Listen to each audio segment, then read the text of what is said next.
By the way, sir, may nakalimutan pa ako dun sa mga ibang features dito sa admin. So, number one, sir, dito pala sa ano, doon na sa pagtatrack ng order. For example, sir, naka-order na, sir. Ah, dito sa shop, sir, meron kasi pwede ka mag-track ng order. So, may kita mo dyan sa may track order ka dyan. No? So, pag once click mo yan, dyan, sir, pwede ka mag-track ng order dyan. So, for example, nag-order, ito, sir, ito. Pwede mo si copy yan, tapos, or kung meron siyang copy sa ano niya, email niya, kaano lang niya. Ito, fired na, verify, track order.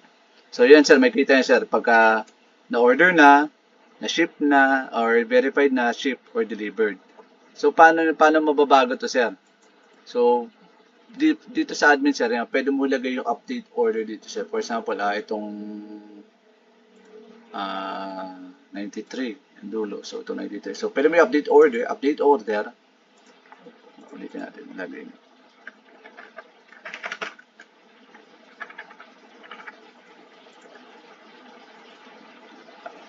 Dito sa order history, sir, tapos update order sa yan. So, pwede mo igawing ship na status. Lagay mo dito courier. For example, lagay mo dyan, sir, LPC. Tapos, tracking number. Sabi natin, kahit ano, sir. So, update mo lang. Ship na. So, pag sa binirify niya uli yan, si tracking number. May kita niya, sir, ship na.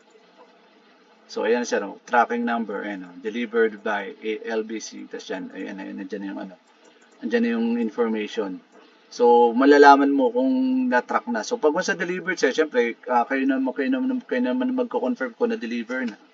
So, i-update nyo lang dito, delivered na. So, yan, sir.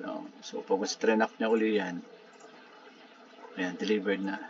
So, ganyan, sir, yung tracking system dito sa system.